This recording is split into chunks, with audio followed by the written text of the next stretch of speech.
الله ورسوله فلينظر فإن كان يحب القرآن فهو يحب الله ورسوله أو كما قال عليه الصلاة والسلام. بارك الله لنا ولكم في القرآن العظيم ونفعنا وإياكم بالآيات والذكر الحكيم. أستغفر الله إن الله غفور رحيم. اللهم صل على محمد وعلى آل محمد كما صليت على إبراهيم وعلى آل إبراهيم إنك حميد مجيد. اللهم بارك على محمد وعلى آل محمد كما باركت على إبراهيم وعلى آل إبراهيم إنك حميد مجيد. মহান আল্লাহ রাব্বুল আলামিনের দরবারে লাখো কোটি শুকরিয়া যে আল্লাহ সুবহানাহু ওয়া তাআলা আমাদেরকে জুমার নামাজ আদায়ের উদ্দেশ্যে আল্লাহর ঘরে হাজির হওয়ার তৌফিক দান করেছেন। এজন্য মাহবুবের শুকরিয়া আদায় থেকে কালিমাতুশ শুকর একবার পড়ি আলহামদুলিল্লাহ। বিগত জুমায় আপনাদের সামনে বলতেছিলাম যে রজব মাসটা যেহেতু মহিমান্বিত মাসের অন্তর্ভুক্ত, সুতরাং এই বরকতময় মাসের মধ্যে গুনাহ বর্জন করা এবং নেকির প্রতি অগ্রসর হওয়া, নেক কাজ করা। কারণ বরকতময় মাসের মধ্যে নেকি করলে যেমন বেশি সওয়াব, গুনাহ করলেও তার শাস্তিও যেমন বেশি। এই হিসাবে আল্লাহ পাক গত জুমায় আমার তেলাওয়াত আয়াতে বলেছিলেন যে ফালা তাযলিমু ফীহিন্না আনফুসাকুম, যে বরকতময় মাসগুলোতে, মহিমান্বিত মাসগুলোতে তোমরা গুনাহ করে নিজেদের উপরে জুলুম করিও না। তো গুনাহ না করাটাই হলো আল্লাহ পাকের মহব্বত, আল্লাহ পাকের ভালোবাসা যার অন্তরে আছে। আল্লাহকে যারা মহব্বত করে, আল্লাহকে যারা ভালোবাসে, তারা গুনাহ করে। আর যারা আল্লাহকে ভালোবাসে না, তারাই আল্লাহর নাফরমানি করে। কারণ কোন ঈমানদার আল্লাহর নাফরমানি করা মানে হলো সে আল্লাহর ভালোবাসা তার অন্তরে পরিপূর্ণ নাই। আর যার অন্তরে পরিপূর্ণ আল্লাহ পাকের ভালোবাসা আছে, সে গুনাহ করতে পারে না, আল্লাহর নাফরমানি আর অবাধ্যতা করতে পারে না। তো আল্লাহ পাকের ভালোবাসা আর মহব্বত কি পরিমাণ হওয়া উচিত। কারণ একটা বাচ্চা যদি মা থেকে আলাদা করে ফেলা হয়, মার কাছ থেকে দূরে সরিয়ে নেওয়া হয়, তো বাচ্চাটা খাবারের জন্য অথবা মাকে পাওয়ার জন্য, যেহেতু তার মায়ের সাথে ওই বাচ্চার একটা ভালোবাসার বন্ধন সৃষ্টি হয়ে গেছে, যখন আলাদা করে ফেলা হয় মার কাছ থেকে, তখন বাচ্চাটা চিৎকার করতে থাকে, হয়তো দুধের জন্য অথবা তার মাকে দেখার জন্য অথবা মায়ের ভালোবাসা, আদর, সোহাগ পাওয়ার জন্য অথবা মার বুকটাকে একটু জড়িয়ে ধরার জন্য। ওই বাচ্চা যেমন বেকুল আর অস্থির হয়ে যায়, কিন্তু চাই তাকে যে কোনো মহিলা তাকে যদি দুধে লাগায়, তারপরও সে শান্ত হয় না। যে কোনো সুন্দরী নারীও যদি, সুশ্রী নারীও যদি তাকে কোলে নেয়, বুকে জড়ায়, তারপরও সে শান্ত হয় না, পরিপূর্ণ শান্ত হয় না। যে কোনো নারী তাকে কোলে আঁকড়িয়ে ধরলে, তাকে জড়িয়ে ধরলে, তাকে কোলে তুলে নিলে, আদর সোহাগ দিলেও সে পরিপূর্ণ শান্ত হয় না। কিন্তু যখন তার যিনি জন্ম দিয়েছে সেই মা যখন তাকে হাজার ব্যস্ততার ভিতর দিয়েও, হাজার কর্মব্যস্ততার ভিতর দিয়েও, অস্থিরতার ভিতর দিয়েও, জায়গার ভিতর দিয়েও যখন ওই সন্তানকে নিজে আপন মা যখন এসে তাকে কোলে তুলে নেয় আর তার বুকে জড়িয়ে ধরে, বাচ্চার সঙ্গে সঙ্গে কান্না আস্তে আস্তে বন্ধ করে দেয়। ওই বাচ্চাটা যেরকম ভাবে মার কোল পাওয়া ছাড়া তার কোনো উপায় নাই, তার কোনো শান্তি নাই, তার কোনো স্থিরতা নাই, বরং অস্থিরতা আর বিপুলতা। আল্লাহ পাকের প্রতি বান্দার ভালোবাসাটা এমনই হওয়া উচিত যে কোনো কিছুতে আল্লাহ ছাড়া তার ভালো লাগে না। ওই যে নামাজ, ওই যে খাইতে গেল আল্লাহ ছাড়া তার ভালো লাগে না, আল্লাহ বিধান ছাড়া খায় না। ওই যে জীবন যাপন করতে ঘরের সংসার করতে গেলেও আল্লাহকে ছাড়া তার ভালো লাগে না, রাষ্ট্রীয় জীবন পালন করতে গেলেও আল্লাহর বিধান ছাড়া তার ভালো লাগে না, ওই যে কৃষি কাজ করতে গেলেও আল্লাহর বিধান ছাড়া তার ভালো লাগে না, অফিস আদালতে থাকলেও আল্লাহ ছাড়া তার ভালো লাগে না, যে কোনো পরিস্থিতি থাকে সু অবস্থায় থাকলেও সে আল্লাহকে স্মরণ করে, দুরবস্থায় থাকলেও তার আল্লাহ ছাড়া ভালো লাগে না, সুখে থাকলেও আল্লাহকেই ডাকে, দুঃখে থাকলেও আল্লাহকে ডাকে, বিপদ দিলেও আল্লাহকেই ডাকে, আর বিপদ উদ্ধার করলেও সে আল্লাহ ছাড়া তার কিছুই ভালো লাগে না। ওই বাচ্চা যেমন যত ধরনের যত সুন্দরী নারী তাকে আদর্শ হাক দেখ না কেন, তার মা ছাড়া তার পরিপূর্ণ স্থিরতা আর শান্তি আর প্রশান্তি আসে না। প্রকৃত মুমিন যারা আল্লাহকে ভালোবাসে পরিপূর্ণ, তাদেরও আল্লাহ ছাড়া, আল্লাহর কথা ছাড়া, আল্লাহর স্মরণ ছাড়া তার ভালো লাগে না। তো কারণ প্রকৃত আল্লাহর মহব্বতকারী যদি হয়, পরীক্ষা কি আল্লাহর যারা ইমানদার আল্লাহকে ভালোবাসে বলে দাবি করে, এই বুজুর্গ এই আয়াতের ব্যাখ্যা লিখতে গিয়ে লিখেন, এই বুজুর্গ এক জায়গায় বসে দিয়েছে, এক দরবেশ ফকির বলতে বর্তমানের যে ফকির নিজেরা ফকির বলে দাবি করে, শালো কাপড় পরে আর জটলা বাজে আর নাপাক শরীর নিয়ে পেশাব পায়খানার গোসল কোনো খবর নাই, নামাজ রোজার খবর নাই, জটলা আর জুটলে শালো কাপড় লয়ে আর একতারা দুতারা লয়ে বাইরে ফকির। এই ফকির কিন্তু শরীয়তের ভাষায় তাসাউফের আধ্যাত্মিকতার লাইনের যে ফকির, প্রকৃত ফকির এগুলি কোনো ফকির নয়, এগুলি হলো ভণ্ড প্রতারক, এগুলি অনেক ক্ষেত্রে মুশরিকও বলা যায়, কোন কোন ক্ষেত্রে তারা শিরক করে, কুফরি করে, কাফের মুশরিকের কার্যকলাপে লিপ্ত হয়। ফকির তাসাউফ বা আধ্যাত্মিকতার লাইনের যে ফকির বলা হয়, যে হলো যে সে আল্লাহ ছাড়া কারোর প্রতি মুখাপেক্ষী হয় না, তাকে বলে প্রকৃত ফকির। যে আল্লাহ ছাড়া কোনো সৃষ্টির প্রতি মুখাপেক্ষী নয়, সর্ব অবস্থায় সে আল্লাহ মুখাপেক্ষী, তাকে বলে প্রকৃত ফকির। অর্থাৎ ফকির অর্থ হলো যেমন আল্লাহ পাক বলেন আল্লাহু গানিয়্যুন ওয়া আনতুমুল ফুকারা, আল্লাহ বলেন আল্লাহ হলেন ধনী অর্থাৎ অমুখাপেক্ষী, আর তোমরা আমার মাখলুক যারা আছে সব আনতুমুল ফুকারা, তোমরা ফকির মানে ফুকারা মানে মুখাপেক্ষী, তোমরা হলে আমি আল্লাহর মুখাপেক্ষী। দরিদ্র যে দুনিয়ার যে দরিদ্র হাত পাতে মানে কি সে আরেকজন মানুষের মুখাপেক্ষী হয় দরিদ্রতার কারণে, একজন বিপদে পড়ে আরেকজনের সাহায্য চায়, এটা মুখাপেক্ষী না। তো আল্লাহ পাক বলেন তোমরা হলো আল্লাহু গানিয়্যুন, আমি আল্লাহ হলাম অমুখাপেক্ষী, আর আনতুমুল ফুকারা, তোমরা সকলেই হলো ফকির মানে আমি আল্লাহর মুখাপেক্ষী। তো আল্লাহর পরিপূর্ণ মুখাপেক্ষী যারা, তারাই হলো প্রকৃত ফকির আর দরবেশ। আর যারা এই ভণ্ডামি করে নিজেদের পেট পালার জন্য, এগুলি কোনো ফকির না, এগুলি ভণ্ডামি ছাড়া আর কিছুই নয়। তো এই দরবেশ ফকির পড়েছে, কিছু মানুষ তার পাশে এসে জড়ো হয়েছে, জড়ো হয়ে বলতেছে তো ফকির কয় যে তোমরা আমার কাছে কেন জমা হলে? তোমাকে ভালোবাসি, আপনাকে ভালোবাসি, আমাকে ভালোবাসো, আমাকে মহব্বত করো। আচ্ছা একটু পরীক্ষা, মনে মনে একটু পরীক্ষা করে নিই।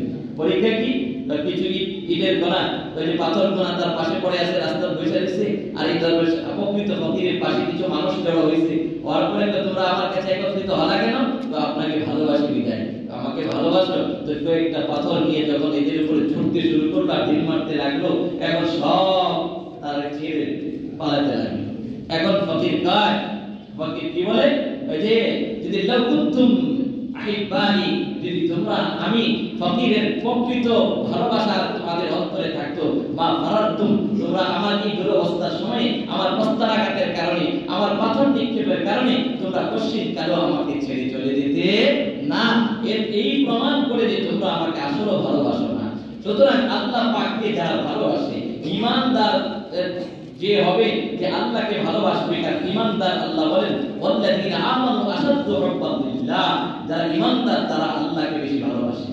তাই এখানে কিন্তু আল্লাহ পাক ভালোবাসো আমাকে এই কথা বলেন, এখানে একটা সংবাদ দিয়েছে, সংবাদ সূচক শব্দ ব্যবহার করেছে। একটা হলো আদেশ সূচক শব্দ, যে আহিবুনি, যে তোমরা আমাকে ভালোবাসো, এই আদেশ সূচক শব্দ আল্লাহ বলেন, বরং সংবাদ সূচক শব্দ বলেছে ঈমানদার যারা, তারা আল্লাহকে বেশি ভালোবাসে। তো ঈমানের দাবি হলো, তাইলে এখানে কেন বললেন? তাইলে আমাদের তো আল্লাহকে ভালোবাসা, মহব্বত করাটা সবচেয়ে বেশি মহব্বত আল্লাহকে করাটা তো নির্দেশ নাই, তাহলে কেন ভালোবাসবো?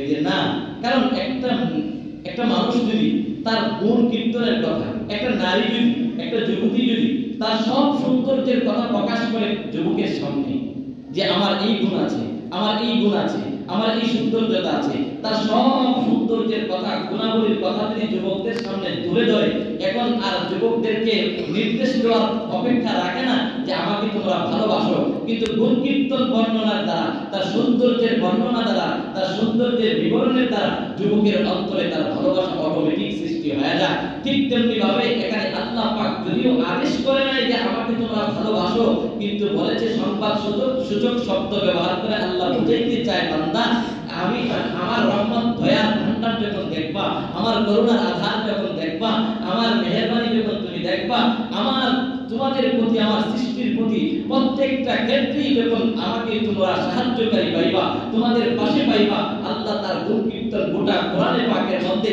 আল্লাহর একাত্মবাদ, আল্লাহর মহাত্ম, আল্লাহর রহমান, আল্লাহ রহিম, আল্লাহ গফফার, আল্লাহ সত্তার, আল্লাহ খালেক, আল্লাহ রাজ্জাক, আল্লাহ সব কিছুর মালিক, এই সব গুণ কীর্তনের কথা সিফাতাবলী যখন আল্লাহ বলে দিয়েছেন, তখন এই গুণ আল্লাহ শোনার পরে জানার পরে বান্দার আশিক যে হবে, প্রেমিক যে হবে, তাকে বলার অপেক্ষা রাখে না যে আমাকে ভালোবাসো, বরং এই গুণ দেখে গুণ শুনে অটোমেটিক তার প্রতি একটা ভালোবাসা সৃষ্টি হয়।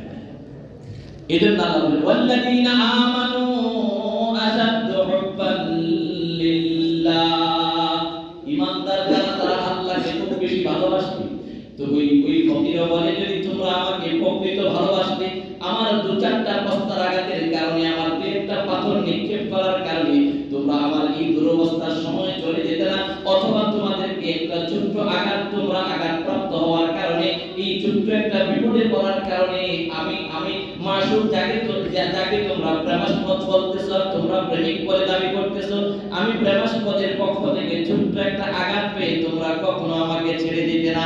আমার আল্লাহ পাক বুঝাইতে চায় বান্দা তোকে আমি রূপ দিতে, তুই যদি বান্দা রূপ পাওয়ার পরেও ধৈর্য ধারণ করে বিপদের সম্মুখীন হওয়ার পরেও যদি আমি আল্লাহকে ভুলিস না, বরং ধৈর্য ধারণ করে সুখে থাকলেও আমি আল্লাহর শুকরিয়া আদায় করিস না, বরং শুকরিয়া আদায় করিস, যে কোনো অবস্থায় যে কোনো পরিস্থিতি থাকিস না কেন বান্দা, তো সমস্ত অবস্থায় সর্বহালতে আমি আল্লাহকে ছাড়িস না, আমি আল্লাহকে বাদ দিস না। তাইলে বোঝা গেল ওই ফকির যেমন ভাবে বলেছে যে তুই বান্দাকে যদি ভালোবাসতি তাইলে ছোট্ট একটা পাথরের আঘাতে চলে যাই কিনা, তো আল্লাহ পাকের কে যারা বলে যে আমার প্রেমাস্পদ আল্লাহ, আমি আল্লাহর আশিক, আমি আল্লাহর প্রেমিক, আল্লাহর পক্ষ থেকে যদি একটা বিপদ দেয় তাইলে এই কথা শিকায়ত করা যায় আল্লাহকে আমারই দেখছে আর কাউরে দেখে নাই, আল্লাহ আমাকে বিপদ দিল, আমার রোগটা সারে না, আমার এই বিপদ যায় না, আমার ঋণ যায় না, পরিবারের অশান্তি যায় না, এটা যায় না সেটা যায় না, তাই বোঝা গেল তুমি আল্লাহকে প্রকৃতপক্ষে ভালোবাসো না।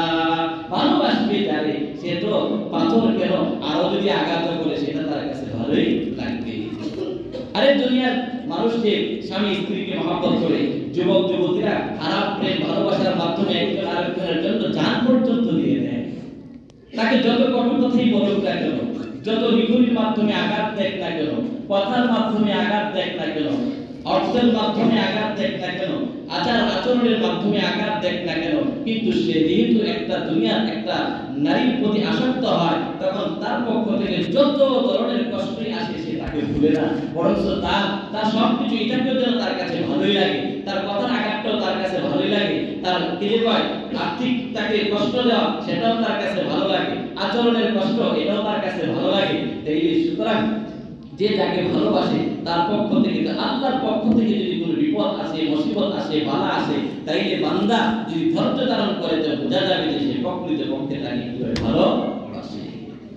আরে দুনিয়ার মানুষ তো এই জন্য বান্দার সবকিছু আল্লাহর ভালোবাসার অর্থটা ওই বাচ্চার মতো যেটা বলেছিলাম, আর একটা হলো যে আল্লাহর ভালোবাসার অর্থটা কি, আল্লাহকে যে ইমানদার ভালোবাসে মানে সর্বক্ষেত্রে আল্লাহ ছাড়া কিছু বুঝে না, আল্লাহ ছাড়া তার খানা এটা আল্লাহর জন্যই খায়, সে ঘুমায় আল্লাহর জন্য ঘুমায়, সে বিবাহ শাদী করে আল্লাহর জন্য করে, ঘর সংসার করে আল্লাহর জন্য করে, চাকরি নকরি করে আল্লাহর জন্য করে, খেত কামার করে আল্লাহর জন্য করে। বলতে এটা আবার আল্লাহর জন্য কিভাবে হয়? কারণ জীবিকা উপার্জন আল্লাহ পাকের পক্ষ থেকে শরীয়তের একটা নির্দেশ দিয়ে দিয়েছে, কাসবুল হালালি ফরিদাতুন বা'দা ফরিদা, এই হালাল উপার্জন এক ফরজের পরে আরেক ফরজ। নামাজ পড়ছো, ফাইদা কুদিয়াতিস সালাত ফান্তাশিরু ফিল আরদ ওয়াবতাগু মিন ফাদলিল্লাহ আই বিসমিল্লাহ। আল্লাহ বলে ইদা কুদিয়াতিস সালাত, যখন আমার পক্ষ থেকে ফরজ করা নামাজ আদায় করা হয়, ফান্তাশিরু ফিল আরদ, জমিনে তোমরা ছড়িয়ে পড়ো, ওয়াবতাগু মিন ফাদলিল্লাহ, আল্লাহর অনুগ্রহ তোমরা তালাশ করো। অর্থাৎ মুফাসসিরিন কিরাম লেখেন আইমিন রিজকিল্লাহ, আমি আল্লাহর দেওয়া রিজিক যে জমিনে ছড়িয়ে ছিটিয়ে রেখেছি, আমার দেওয়া রিজিক তোমরা অনুসন্ধান করো। তাহলে এটা যদি আল্লাহর নির্দেশ পালনের জন্য আমার চাকরিটা আমি এই জন্য করি, ভোগ করার জন্য না, আমার আল্লাহর নির্দেশ পালনের জন্য করি, তাহলে এটা আল্লাহর মহব্বত আর ভালোবাসা। আমি নামাজ পড়ি কি যে কয় জান্নাত পাওয়ার জন্য না, আমি নামাজ পড়ি আমার আল্লাহর পাকের নির্দেশ, আমার প্রেমাস্পদের আদেশ, আমি এই জন্য নামাজ পড়ি। আমি দান করি আমি কিছু পাওয়ার জন্য না, আমার প্রেমাস্পদ আল্লাহ পাকের নির্দেশ, এই জন্য আমি দান করি।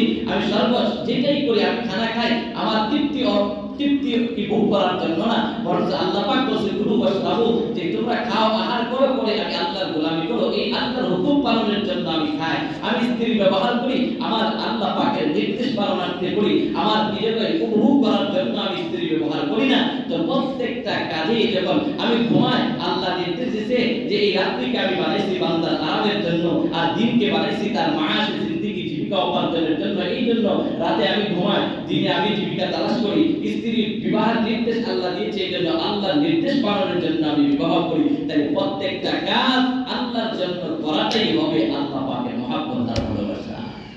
যেমন সমুদ্রের উপরে বুজুর্গ বাস করে, তাকে সে তার আরেক ওই সমুদ্রের উপর আরেক দরবেশ ওই ফকির, যেটা বলছিলাম যে আল্লাহ মুকাবিল কি পরিপূর্ণ, যে সেই হলো প্রকৃত ফকির।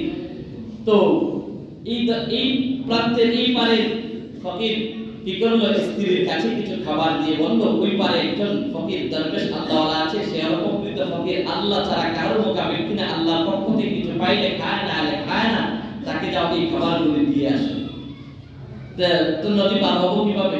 যদি গিয়ে বলবা যে ওই ফকিরের ওসিলায় আমাকে পার করে দাও, যে ফকির কোনদিন, অর্থাৎ আমার ওই স্বামীর ওসিলায়, আমার যেই স্বামী কোনদিন কি করে নাই, স্ত্রী ভোগ করে নাই। এই কথা বলার পরে স্ত্রী তার অরস থেকে আমার কয়েকজন সন্তান আছে, আর আমার স্বামী কয় যে তার ওসিলা এভাবে দেওয়ার জন্য যে সে কোনদিন কি করে নাই, স্ত্রী সহবাস করা ভোগ করে না, উপভোগ করে নাই, বরঞ্চ তার অরস থেকে আমার গর্ভে কয়েকটা সন্তান আছে। যাই হোক, স্বামী নির্দেশ করেছে সমুদ্রের পাড়ে গিয়ে তার ওসিলা দিয়ে যখন বললো, সমুদ্র তাকে পার করে দিল। ওপারে যাওয়ার পরে খাবার ওই ফকিরের কাছে দিল, ফকির খাইল, খাওয়ার পরে এখন সমুদ্র আবার পার হতে, তাকে দিকে পার হবে বেঁচে একবার যে তুমি সমুদ্রের কিনারায় গিয়ে বলবে ওই ফকিরের ওসিলায় তুমি কি করে দাও, আমাকে পার করে দাও, যে ফকির আজ 30টি বছর যাবত কি যে কয় খানা খায় না, খানার স্বাদ উপভোগ করে না, এই 30টি বছর যাবত যে খানার স্বাদ উপভোগ করে না, তার ওসিলা করে কি করে দাও, আমাকে পার করে দাও। এখন প্রশ্ন তো তার ভিতরে আছেই, পার হলো, আসলো, স্বামীর কাছে এসে বলল যে আচ্ছা আপনিও বললেন যে স্ত্রী সহবাসের উপভোগ করেন নাই জীবনে, তার ওসিলা সে আমার সামনে খানা খেলো, আর সেও বলল যে 30টি বছর যাবত খানার তৃপ্তি উপভোগ করে না। রহস্যটা বুঝলাম না। এই যে কারণ হলো আমি তোমাকে বিবাহ করেছি বা তোমার সাথে সহবাস করি, তোমার সাথে আমি ঘর সংসার করি, তোমাকে ভোগ করার জন্য নয়, আমার নফসের তৃপ্তি দেওয়ার জন্য নয়, আমার আল্লাহ পাকের নির্দেশ পালনের জন্য করি। সুতরাং এই জন্য আমি বলেছি যে কোনদিন যেই ব্যক্তিটা কোনদিন তার নফসের খায়েশ পুরা করার জন্য, তৃপ্তি উপভোগ করার জন্য কোনদিন সহবাস করে নাই, স্ত্রী সহবাস করে নাই, তার ওসিলা। আর ওই দরবেশ ফকিরও 30টি বছর যাবত তার খানার স্বাদ উপভোগ করার জন্য সে খানা খায় না, বরং আল্লাহ পাকের নির্দেশ পালন করার জন্য সে খানা খায়। এই জন্য সে এই কথা বলেছে যে এই জন্য ওয়াল্লাযীনা আমানু আশাদ্দু হুব্বান লিল্লাহ, আল্লাহর ভালোবাসার অর্থটাই হলো যে দুনিয়ার যত কিছুই আমি করব না কেন প্রত্যেকটা আল্লাহর জন্যই করব। তাই এটার নামই হলো প্রকৃত ভালোবাসা। এটার নামই হলো কি? প্রকৃত ভালোবাসা। আব্দুল্লাহ হাবিব এক বুজুর্গ এক জায়গায় দাওয়াতে গেছেন, যাওয়ার পরে নাকি খাবার বাদাম হালুয়া রুটি দিয়েছেন, কিন্তু বাদাম একটা চীনা বাদাম উনি উঠিয়ে মুখে দিলেন, খুব স্বাদ লাগছে। এটা তো খেয়েছিলেন আল্লাহ সন্তুষ্টির জন্য, কিন্তু যেই মাত্র মুখে দেওয়ার পরে ভালো লাগছে, মজা লাগছে, আবার আরেকটা খাইতে শুরু করলেন। খানার ভিতরে দিয়ে তার স্মরণ হলো আমি তো প্রথম বাদামটা খেয়েছিলাম আল্লাহ সন্তুষ্টি অর্জনের জন্য, আল্লাহ নিয়ামত ছিল, আল্লাহর আদেশ পালনার্থে, কিন্তু এখন যে খাচ্ছি এটা তো আমার নফসের চাহিদা পূরণ করার জন্য খাচ্ছি, আমি আল্লাহকে সন্তুষ্ট করার জন্য খাচ্ছি না। এই কথা ভেবেই তার জিহ্বার মধ্যে তার দাঁতটা বসিয়ে দিল। রক্ত আস্তে আস্তে যখন ঠোঁট পর্যন্ত চলে আসে, তার সঙ্গী খাদেমরা জিজ্ঞাসা করে, হযরত আপনার মুখ থেকে রক্ত ঝরছে কেন? ওই যে আমি প্রথম বাদামটা খেয়েছিলাম আল্লাহ পাকের সন্তুষ্টি অর্জনের জন্য, আর দ্বিতীয় বাদামটা মুখে দিয়েছি আমার জিহ্বায় স্বাদ লাগার কারণে আমি খাচ্ছি। চাচ্ছি, এই জন্য দুনিয়াতে আমি আমার এই নফসের শাস্তি দিয়ে দিলাম, আমার জিহ্বাটার মধ্যে আমি আমার দাগটা বসিয়ে দিলাম।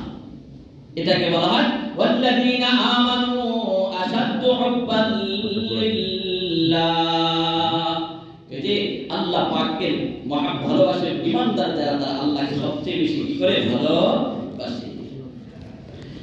এজন্য তো কারণ আল্লামা শিবলি রাহমাতুল্লাহি আলাইহি ছিলেন আল্লাহ পাকের এক বুজুর্গ, আমরা বলি তার সামনে যখন আল্লাহ পাকের নাম কেউ একবার সুবহানাল্লাহ বলতো, কেউ আল্লাহ বলতো, কেউ আল্লাহু আকবার বলতো, আলহামদুলিল্লাহ বলতো, তার পকেটের মধ্যে মিঠাই মিষ্টি নিয়ে রাখতো, মিঠাই ভরপুর করে রাখতো। যেই আল্লাহর নাম উচ্চারণ করতো তার মুখে সে মিঠাই খাওয়ায় দিত, যেই আল্লাহর নাম বলতো তার মুখে মিঠাই খাওয়ায় দিত। মানুষ শিবলি রাহমাতুল্লাহ আলাইহি জিজ্ঞাসা করে, আপনি এটা কি করেন? মানুষ আল্লাহর নাম সুবহানাল্লাহ বললে আপনি মিষ্টি মিঠাই খাওয়ান, আলহামদুলিল্লাহ বললে আপনি মিঠাই খাওয়ান, লা ইলাহা ইল্লাল্লাহ বললে আপনি তার মুখে মিঠাই তুলে দেন, কারণটা কি? ওই যে কেন তুলবো না, যে যার মুখ দিয়ে যেই ব্যক্তি তার জবান দিয়ে আমার প্রেমাস্পদের নাম উচ্চারণ করে, ওই যে তার মুখে আমি মিষ্টি আর মিঠাই দেব না তো কি দেব? এটাকে বলা হয় আল্লাহর মহব্বত। আশিক, আল্লাহর আশিক হলো সে আর প্রেমাস্পদের নাম শুনবে, যার মুখ থেকে শুনবে তাকেই তো সব কিছু উজাড় করে দেওয়ার জন্য প্রস্তুত থাকবে। আরে দুনিয়ার ইশকে মাজাজের কত দৃষ্টান্ত সুফিয়ায়ে কেরাম, লাইলি মজনুর কত দৃষ্টান্ত দেয়। আরে দুনিয়ার মানুষের কত কিছুই জন্য আজকে যদি দুনিয়ার কোনো যুবকরে মোবাইলের মাধ্যমে কোনো প্রেমিকা যদি একটা মেসেজ পাঠায়, তাকে পড়ার জন্য কত পাগল হয়ে যায়, বারবার পড়ে, চিঠি পাঠায় এটা সব সময় সেভ করে রাখে, এটাকে ডিলিট করে না, তার কাছে সংরক্ষিত করে রাখে, বারবার পড়ে। তার পক্ষ থেকে কোনো একটা জিনিস যদি আসে এটাকে দেখার জন্য পাগল থাকে, এটাকে পড়ে, এটাকে সব কিছু করে। কিন্তু আল্লাহ পাকের পক্ষ থেকে আমাকে আপনাকে কিন্তু আল্লাহ পাক কি দিয়ে দিয়েছেন? যে কোরআনে পাক দিয়ে দিয়েছে কিনা? আল্লাহ পাক চিঠি পাঠাইছে কিনা? চিঠি দিছে, আল্লাহ কোরআন নাযিল করে দিয়েছে, বান্দা তুমি ওয়ারাতিল কোরআন তারতিলা, যে তারতিলের সাথে আমি আল্লাহর কালাম পাককে কি করো? তেলাওয়াত করো। কিন্তু আমি আপনি করি না। আজকে শাকায়াত হুজুর আমার ছেলেটার কথা শুনে না, মেয়েটার কথা শুনে না, ঘরে অশান্তি, ফ্যামিলিতে অশান্তি, এই সমস্যা সেই সমস্যা। قال رسول الله صلى الله عليه وسلم إن البيت الذي يتلى فيه القرآن اتسع بأهله وكثر خيره حضرته الملائكة وخرجت منه الشياطين. আল্লাহ রাসূল বলেন, যেই ঘরের মধ্যে ইন্নাল বাইতাল্লাযী ইউতলা ফীহিল কুরআন, যেই ঘরে কোরআন তেলাওয়াত করা হয়, কোরআন পাঠ করা হয়, সেই ঘরটার মধ্যে কি হয়? ইত্তাসা বিআহলিহি, এই ঘরটা প্রশস্ত হয়ে যায়। এই ঘরটা তার মানুষ, ওই ঘরবাসীর জন্য আল্লাহ পাকের পক্ষ থেকে এই কোরআন তেলাওয়াত বরকত দ্বারা ভরপুর করে দেয়, প্রশস্ত করে দেয়। কাসুরা খায়রুহু, এই ঘরের মধ্যে খায়র আর বরকত খুব অধিক পরিমাণে নাযিল হতে থাকে। যেই ঘরে কোরআন পাঠ করা হয়, যেই ঘরে কোরআন তেলাওয়াত করা হয়, কাসুরা খায়রুহু, আল্লাহর রাসূল বলেন ওই ঘরে খায়র আর বরকত খুব বেশি বেশি হয়, নাযিল হয়। আর কি হয় জানেন? আল্লাহর রাসূল বলেন হাদারাতুল মালায়েকা, আর ওই ঘরের মধ্যে রহমতের ফেরেশতা তার ঘরে প্রবেশ করে। আর কি হয়? ওয়া খারাজাত মিনহু শায়াতিন, যেই ঘরে কোরআন তেলাওয়াত করা হয় সেই ঘরে রহমতের ফেরেশতা ঢুকে, আর শয়তান প্রতারক ধোঁকাবাজ ঘর থেকে বের হয়ে যায়। আর যেই ঘরে রহমতের ফেরেশতা থাকবে তো শান্তি আসবে না, তো কি আসবে? যেই ঘরে কোরআন তেলাওয়াত হবে সেই ঘরে খায়র বরকত অধিক পরিমাণে আসবে। তা আজকে আবার আর এরপরে হচ্ছে আল্লাহ রাসূল কি বলেন? ওয়া ইন্নাল বাইতাল্লাযী লা ইউতলা ফীহিল কুরআন, আর ওই ঘর যেই ঘরের মধ্যে আল্লাহ পাকের কালামের তেলাওয়াত হয় না, আল্লাহ পাকের জিকির হয় না, আল্লাহ স্মরণ করা হয় না, ওই যে দাকা বিআহলিহি, ওই ঘরটা তার ঘরবাসীর জন্য সংকীর্ণ হয়ে যায়। দাকা বিআহলিহি ওয়া আল্লাহ খায়রুহু, আর এই ঘরে খায়র বরকত কমে যায়। আল্লাহ খায়রুহু, এই ঘরে খায়র বরকত কমে যায়। আর কি হয়? ওই যে হাদারাতু শায়াতিন, আর এই ঘরে তখন শয়তান উপস্থিত হয়। আর খারাজাত মিনহুল মালায়েকা, রহমতের ফেরেশতা তার ঘর থেকে বিদায় নেয়। তাই আমার ঘরে অশান্তি আসবে না, তো কি আসবে? আজকে বহু মুমিন আছে যে আল্লাহ দুনিয়ার প্রেমাস্পদ তোমার আমাকে চিঠি দিলে সেটা পড়তে বারবার পড়তে ভালো লাগে, দেখতে ভালো লাগে। আল্লাহ পাক তো তোমাকে আমাকে কত সুবিশাল 30 পারার একটা পত্র, তোমার আমার জীবন ব্যবস্থার একটা পত্র, একটা পত্র তোমাকে আমাকে দিয়ে দিয়েছে। কিন্তু বহু ইমানদার আছে ঘরে, এমন নিরক খারাপ মুসলমান আছে যার ঘরে কালামে পাকের একটা খণ্ড নাই, এমন বহু মুসলমান আছে। এই মুসলমান, তুই তো নামদারি মুসলমান, নিমক খারাপ মুসলমান, আল্লাহর আশিক বলে দাবি করে, মিথ্যুক দাবি না। যার করে কোরআনের বাকি নাই, আবার যার করে তোর কোরআন পড়তে ভালো লাগে না, আবার দাবি করো আমি আল্লাহকে ভালোবাসি। হুজুর নামাজ না পড়লে আমার ঈমান ঠিক আছে, তোমার ঈমান ঠিক আছে, জিরো আছে তোমার ঈমান। তুমি নামাজ পড়ো না, আল্লাহ রাসূল বলে নামাজ পড়ো ঈমান আর কুফরের মধ্যে পার্থক্য সৃষ্টিকারী। যে নামাজ পড়ে এটা তার ঈমানদারের আলামত, যে নামাজ পড়ে না কাফের মুশরিকরা যেমন নামাজ পড়ে না, যে নামাজ পড়ে না সে যেন কুফরের কাফেরদের মতো হয়ে গেল। তো যদিও কাফের হয়ে যায় না, কিন্তু ঈমান আল্লাহ রাসূল বলেন নামাজ হলো ঈমানদার আর কাফেরের মধ্যে পার্থক্য সৃষ্টিকারী। যে নামাজ পড়ে এটা তার ঈমানের পরিচয়, যে নামাজ পড়ে না যেন সে ঈমানের পরিচয় দিল না, সে ঈমান জাহির করলো না। আজকে তেলাওয়াত আমার ভালো লাগে না, কোরআন শরীফ আমার ঘরে নাই, আজকে আমার ছেলে কোরআন পড়লো কিনা, আমার মেয়ে কোরআন পড়লো কিনা, আমি কোরআন পড়লাম কিনা, আমার স্ত্রী কোরআন পড়লো কিনা আমার খবর নাই, কোরআনের পাখি আমার ঘরে নাই। এমনকি আবার এমন বহু খারাপ মুসলমান আছে, আল্লাহর নাফরমান আছে, যে কোরআন তো আছে কিন্তু কোরআনের যে হক আছে সেই কোরআনের হক আদায় করে না। একটা হলো যে কোরআনটাও কি করে বলে ও দুনিয়ার মানুষ, আজকে আমার ঘরে শোকেসের মধ্যে ফিল্মি সেটের জায়গা হয়, আমার ঘরে শোকেসের মধ্যে গ্লাস সেটের জায়গা হয়, আমার ঘরে শোকেসের ভিতরে বাসন সেটের জায়গা হয়, আমার ঘরে শোকেসের ভিতরে বাচ্চাদের পুতুলের জায়গা হয়, আমার ঘরে শোকেসের ভিতরে সাজুনের জিনিসের জায়গা হয়। ও মুসলমান নিমক খারাপ, কিন্তু কালামের পাকটা অনেক আছে নামদারি মুসলমানের ঘরে নাই, আর যার ঘরে আছে এটাকেও আবার এই শোকেসের ভিতরে তাকে সম্মান করে যে রাখবে এতটুকু সুযোগ হয় না। বরঞ্চ ওই গ্রাম অঞ্চলে তো আছে ওই কাঠের থাকের মধ্যে বাঁশের থাকের মধ্যে রেখে দিল, আর ধুলা বালু ময়লা আবর্জনা যেখানে সবসময় পড়ে সেই জায়গাতে রেখে দেয়। মুসলমান আজকে জাতির অধঃপতনের একটাই কারণ যে ওই জামানায় যে জামানায় মুসলমানদের ক্ষমতাও বেশি ছিল না, টাকাও বেশি ছিল না, সম্পদ বেশি ছিল না, দাপট বেশি ছিল না, অস্ত্র বেশি ছিল না, তখন গোটা পৃথিবী বাদশাহী করেছে মুসলমান। কিন্তু আর গোটা পৃথিবীর মধ্যে 57টা দেশের প্রধান হলো মুসলমান মুসলিমদের মুসলমান শাসক, কিন্তু অর্থের অভাব নাই, অস্ত্রের অভাব নাই, জনবলের অভাব নাই, সম্পদের অভাব নাই, সংখ্যার অভাব নাই, কিন্তু মুসলমান আজ মার খায়, পিটা খায়। তার কারণ হলো ওই যুগের মুসলমান কোরআনকে ধারণ করেছিল, আর এই যুগের মুসলমান কোরআনকে ছেড়ে দিয়েছে, কোরআন থেকে দূরে সরে গেছে, এই জন্য মার খায়। কারণ কোরআন থেকে যে যত দূরে সরে যাবে, কোরআন থেকে যে যত দূরে সরবে তার ততই বেশি তার উপরে বিপদ আসবে। যে যত কোরআনকে আঁকড়ে ধরবে, কোরআনকে আজকে কোরআন ওই মহিলার মধ্যে রেখে দেয়, কি বাস্তব না বাস্তব বলে দেখেন। কোরআন আবার দেখা যায় এটা বিলাপও চড়ায় না, আরে তোমার আমার শরীরটাকে রাখার জন্য তো কত দামি দামি পোশাক তুমি আমি পরি, আর কেউ গিলাপ চড়াইলো 50 টাকা 30 টাকা গজের একটা পুলিশটার কাপড় দিয়ে কোন রকমের কোরআনে কালামে পাকের, আরে কালামে পাকের মর্যাদা তো কত দাম, খানায় কাবা বাইতুল্লাহ চাইতে কালামে পাকের মর্যাদা কোটি কোটি গুণ বেশি। সুবহানাল্লাহ বলে দিবেন, কইবেন জান্নাতে যায় তো আফসোস করবেন যে একবার সুবহানাল্লাহ বলি এত মর্যাদা, একবার আলহামদুলিল্লাহ এত মর্যাদা, তো আফসোস করবেন যে এই কি লিখেছে একবার জায়গা 10 বার পেলাম না, একবার 10 বার জায়গা 100 বার কেন পেলাম না, 100 বার জায়গা 1000 বার কেন আল্লাহর নামটা নিলাম না, তখন আফসোস করবেন। কার কথা? সরকারের আলমের কথা। জান্নাতীরা জান্নাতে যাওয়ার পরে আল্লাহর দিদার নসিব হবে, রাহমাতুল লিল আলামিনের দিদার নসিব হবে, এরপর জান্নাতে আফসোস থাকার কিছুই নাই। ওয়ালিল মা জিতনে নিয়ামত খায় তো সবচেয়ে বড় নিয়ামতের দিদার তো জান্নাতের মধ্যে জান্নাতীদের আল্লাহর দিদারের চাইতে কোনো চাওয়া পাওয়া নাই। আল্লাহ রাসূল বলেন তারপরেও এত কিছু পাওয়ার পরেও যেটার পরে কোনো পাওয়ার নাই, এরপর আফসোস করবে দুনিয়াতে থাকতে যে সময়টা আল্লাহর নাম না নিয়ে কাটাইছে এই সময়টার জন্য আফসোস করবে। কেন কিভাবে বলবেন যে একটা প্রশ্ন অনেকের ভিতরে দুর্ভাগ্য গেছে যে খানা কাবা এত মর্যাদাশীল, তার থেকে কোরআনের মর্যাদা এত বেশি কেন?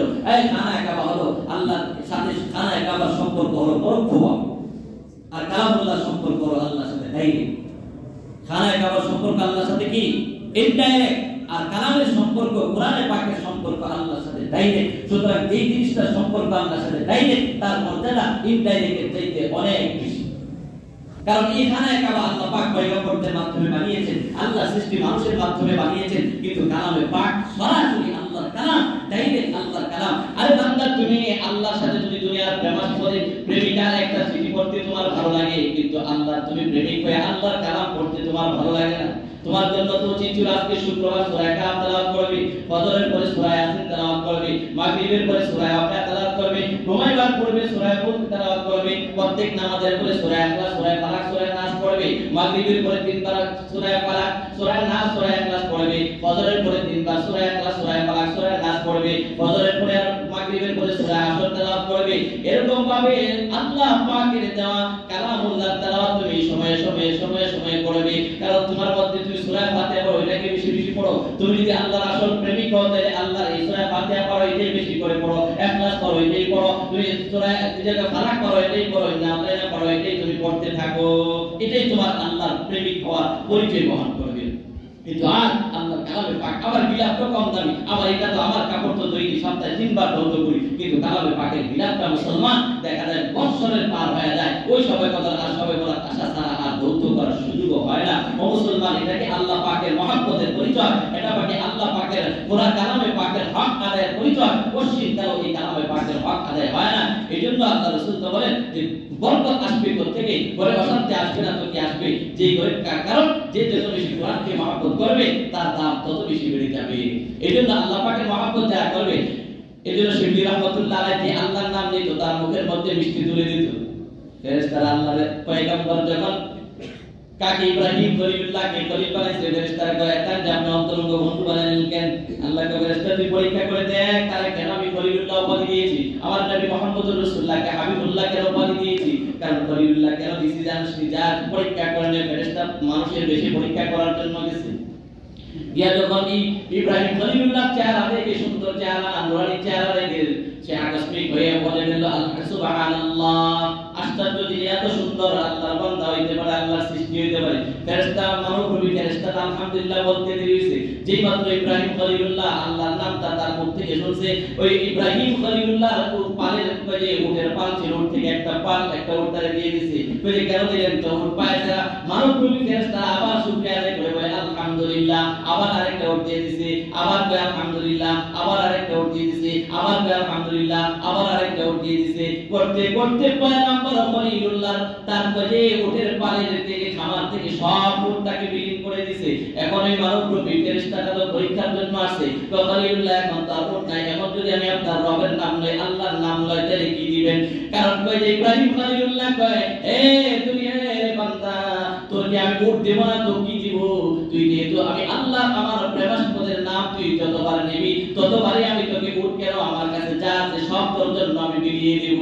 এখন সব দিতে দিতে দিতে সব শেষ। এখন কই যে খলিলুল্লাহ আপনি এখন কি দিবেন? কই যে যদি আমার কাছে উট নাই, আমার কাছে সম্পদ নাই, কিন্তু তুই যদি এরপর আমি আল্লাহর নাম, আমার আল্লাহ প্রেমাস্পদের নাম তোর জবান দ্বারা উচ্চারণ করি, আমি ইব্রাহিম নিজে তোর জন্য হয়ে যাব। ফেরেশতাকে বলছি কই ইব্রাহিম খলিলুল্লাহ আপনার থেকে আমি গুলি নেওয়ার জন্য আসি নাই, আমি আপনাকে পরীক্ষা করার জন্য আমি একজন ফেরেশতা মানব রূপে এসেছি। আল্লাহ পাক বলেছিল আমি কেন ইব্রাহিমকে খলিলুল্লাহ উপাধি দিয়েছি, পরীক্ষায় আপনি পাস করেছেন, এইজন্য আপনাকে আল্লাহ খলিলুল্লাহ বানিয়েছে। এইজন্য আল্লাহ পাক বলেন ওয়াল্লাযীনা আমানু আশাদ্দু হুব্বান লিল্লাহ। আল্লাহ পাক বলেন ঈমানদার যারা তারা সবচেয়ে বেশি আল্লাহকে কি করে ভালোবাসে। তাহলে আমার নাম ভালোবাসা মানে ইন্না সালাতি ওয়া নুসুকি ওয়া মাহইয়ায়া ওয়া মামাতি লিল্লাহি রাব্বিল আলামিন। আল্লাহর ভালোবাসা মানে হলো আমার নামাজ আল্লাহর জন্য, আমার কুরবানি আল্লাহর জন্য, আমার যাকাত আল্লাহর জন্য, আমার হজ আল্লাহর জন্য, আমার খাওয়া আল্লাহর জন্য, আমার ঘুম আল্লাহর জন্য, আমার ঘর সংসার সব কিছু আল্লাহর জন্য। যেমন আল্লাহ বলেন ফালিয়াবুদু রাব্ব হাযাল বাইত, আল্লাহ যেটা বলে দিচ্ছে বান্দা আমার ভালোবাসা প্রকাশ করবে কিভাবে? ফালিয়াবুদু রাব্ব হাযাল বাইত, অর্থাৎ এই বাইতুল্লাহর রবের যারা ইবাদত করে, গোলামি করে, এটাই হলো আমি আল্লাহর ভালোবাসা প্রকাশের মাধ্যম। অন্যায় তাআলা ফাসাল্লি লিরাব্বিকা ওয়ানহার, এ বান্দা আমি আল্লাহকে ভালোবাসা মানে কি জানিস? তোর নামাজ তোর কুরবানি সব আমি আল্লাহর জন্যই কর, এটাই হলো তোর ভালোবাসার প্রকাশের একটা বড় মাধ্যম। এই জন্য ভাইরা আমার আপনার জীবনে সব কিছু আল্লাহর জন্য করা, এটাই হলো আল্লাহ পাকের ভালোবাসা প্রকাশ করা। এই জন্য আল্লাহ পাক আমাদেরকে ইবাদত দিয়ে হবে, সে আল্লাহকে ভালোবাসবে, সর্বক্ষেত্রে আল্লাহকে ভালোবাসবে।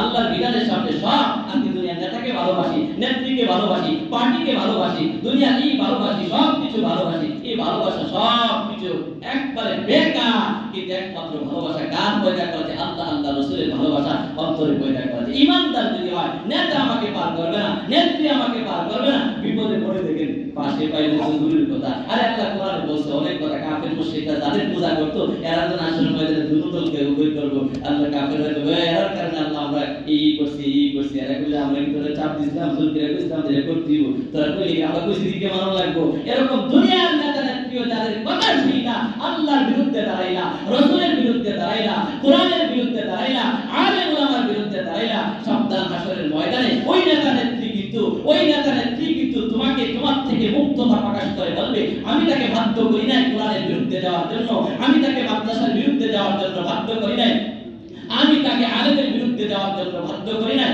আমি তাকে রাসূলের বিরুদ্ধে কথা বলার জন্য বাধ্য করি নাই তোমার থেকে আমার থেকে মুক্ততা প্রকাশ করবে ওই কাফের মুশরিক থেকে যেমন মূর্তিগুলি অন্যান্য যে সমস্ত জিনিসের পূজা করত তারা যেমন মুক্ততা প্রকাশ করবে হাসরের ময়দানে তোমার আমার দ্বীনের কারণে দ্বীন নেতার কারণে দুনিয়ার জন্য জান দিয়া সব কিছু দিলা সব বেকার আর নিরর্থক যাবে এইজন্য ভাই আমার জান দেব মাল দেব সব কিছু উৎসর্গ করব কার জন্য একমাত্র আল্লাহর জন্য আল্লাহ পাক আমাদেরকে আল্লাহ পাকের পরিপূর্ণ মহব্বত অন্তরে ধারণ করে আল্লাহর প্রকৃত আশিক ওয়াল তৌফিক দান করুন ওয়া আমিন দাওয়ানা